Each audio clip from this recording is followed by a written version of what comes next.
Bismillahirrahmanirrahim. Assalamualaikum warahmatullahi wabarakatuh. Apa kabarnya hari ini? Semoga semuanya selalu sehat dan dalam lindungan Allah Subhanahu wa Ta'ala.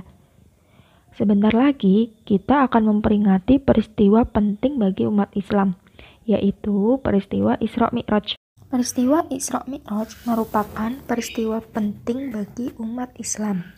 Karena saat itu umat Islam diperintahkan oleh Allah untuk melaksanakan sholat 5 waktu. Apa sih Isra Mi'raj itu? Isra adalah perjalanan dari Masjidil Haram, yaitu Makkah, ke Masjidil Aqsa, yaitu Palestina, ditempuh dalam sebagian waktu malam.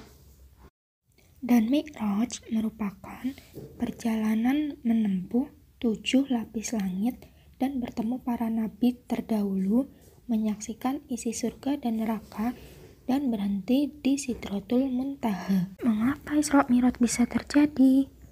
Karena pada tahun ini Nabi Muhammad SAW mendapatkan ujian yang sangat berat, atau yang disebut dengan Amul Husni, tahun duka cita. Pertama, meninggalnya Abu Thalib yang merupakan paman Rasulullah. Dan 3 hari kemudian meninggal istri Rasulullah, yaitu Siti Khadijah. Setelah itu, kaum kafir Quraisy semakin memusuhi Rasulullah. Kemudian Rasulullah berhijrah menuju Thaif bersama dengan Zaid bin Harithah. Mereka berjalan kaki selama 10 hari. Namun, sesampainya di sana, Nabi Muhammad SAW justru menjadi target penghinaan, umpatan yang diluapkan dengan kata-kata kotor. Rasulullah dilempari dengan batu hingga terluka. Zaid bin Harithah melindungi Rasulullah hingga kepalanya terluka. Kemudian, keduanya melarikan diri dan beristirahat serta mengobati lukanya di kebun milik Utbah bin Rabi'ah. Sebelum perjalanan Isra Mi'raj dimulai, Malaikat Jibril membelah dada Nabi Muhammad, kemudian mengeluarkan hati Nabi dan mencucinya dengan air Zam-Zam. Kemudian, hati Nabi Muhammad diisi dengan hikmah dan iman. Setelah menuangkan sifat santun, ilmu, keyakinan, dan Islam ke dalam hati Nabi Muhammad SAW, Malaikat Jibril kemudian mengatupkannya kembali. Selesainya peristiwa belah dada Nabi Muhammad SAW, didatangkanlah buraq lengkap dengan kendali dan tali kekang. Buraq itu apa sih? Buraq itu adalah seekor binatang berwarna putih yang tingginya lebih daripada keledai dan lebih pendek daripada bilgol atau kuda. Dari kejadian ini, Allah menghibur Rasulullah dengan memerintahkan Malaikat Jibril untuk melaksanakan Isra Mi'raj bersama Rasulullah.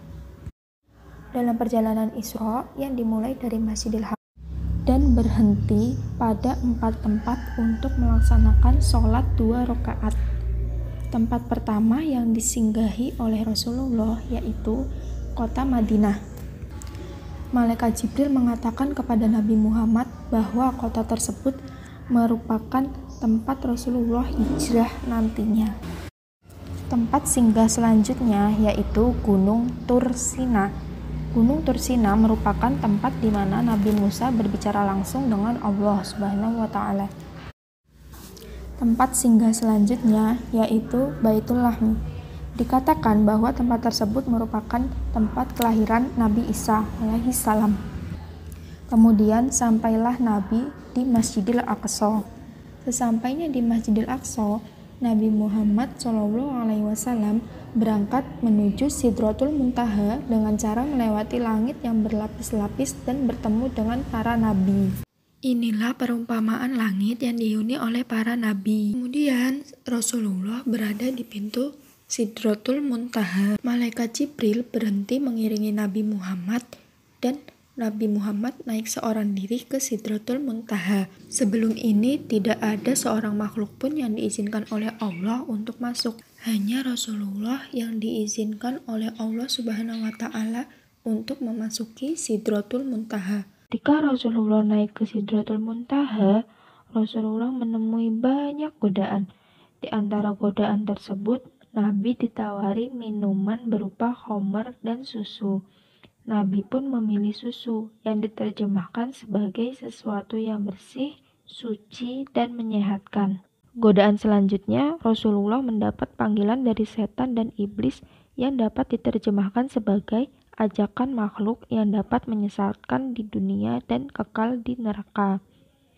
Rasulullah juga digoda dengan datangnya perempuan penggoda. Selanjutnya, Rasulullah juga diperlihatkan sekelompok orang yang menggunting lidahnya sendiri. Apa sih makna peristiwa ini?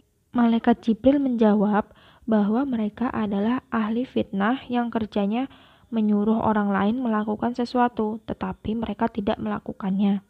Selain itu, mereka juga adalah orang-orang yang suka menggunjing orang lain. Sesampainya Nabi Muhammad di Sidratul Muntaha, Nabi Muhammad bertemu dengan Allah Subhanahu wa Ta'ala dan mendapatkan perintah untuk melaksanakan sholat 50 waktu dalam sehari semalam. Setelah mendapat wahyu tersebut, Nabi Muhammad SAW turun ke langit ke-6 dan kembali bertemu dengan Nabi Musa. Mendengar Nabi Muhammad mendapatkan perintah sholat 50 waktu dalam sehari dari Allah Subhanahu wa Ta'ala, Nabi Musa menyarankan Nabi Muhammad untuk kembali ke Sidratul Muntaha dan meminta keringanan. Nabi Muhammad mengikuti saran Nabi Musa dan kembali lagi ke Sidratul Muntaha. Permohonan keringanan Nabi Muhammad dikabulkan oleh Allah dengan dikuranginya 45 sholat dalam sehari. Kemudian Nabi Muhammad kembali turun ke Nabi Musa dan mendapat saran yang sama. Nabi Musa masih merasa umat Nabi Muhammad tidak akan mampu mengerjakan sholat sebanyak 45 waktu dalam sehari. Nabi Muhammad lalu kembali lagi ke Sidratul Muntaha dan meminta keringanan. Lalu Allah mengabulkan permintaan Nabi Muhammad. Setelah itu beliau turun untuk menemui Nabi Musa lagi. Masih mendapatkan saran yang sama, Nabi Muhammad sampai bolak-balik antara Sidratul Muntaha dan langit ke-6 berkali-kali. Akhirnya Allah memerintahkan kepada seluruh hambanya lewat Nabi Muhammad untuk mengerjakan sholat 5 waktu dalam sehari. Sebenarnya Nabi Musa masih menyarankan Nabi Muhammad untuk meminta keringanan kembali. Namun, Nabi Muhammad merasa malu kepada Allah karena bolak-balik meminta keringanan. Beliau menerima perintah Allah untuk menjalankan sholat 5 waktu dalam sehari semalam. Inilah ayat Al-Quran yang menjelaskan tentang peristiwa Isra Mi'raj, yaitu Quran Surat Al-Isra ayat 1. Nah, untuk tugasnya, untuk kelas 1 mengumpulkan video gerakan sholat. Dan untuk kelas 2 sampai kelas 6 mengumpulkan video praktek sholat subuh dan diambil 1 rakaat saja beserta bacaannya. Untuk pengumpulan, nanti wali kelas masing-masing akan membagikan link di grup kelas masing-masing dan dikumpulkan melalui link tersebut. Nah, dari kisah ini kita bisa tahu betapa tabahnya Rasulullah SAW ketika diuji seberat apapun, dan betapa dahsyatnya kuasa Allah Subhanahu wa Ta'ala yang tak akan mungkin tertandingi oleh apapun itu. Semoga dari peristiwa Isra Mi'raj ini kita semua dapat mengambil manfaat untuk kebaikan hidup kita di dunia dan menjadi bekal bagi kita di akhirat kelak. Cukup sekian kisah kita pada hari ini, semoga bermanfaat. Wassalamualaikum warahmatullahi wabarakatuh.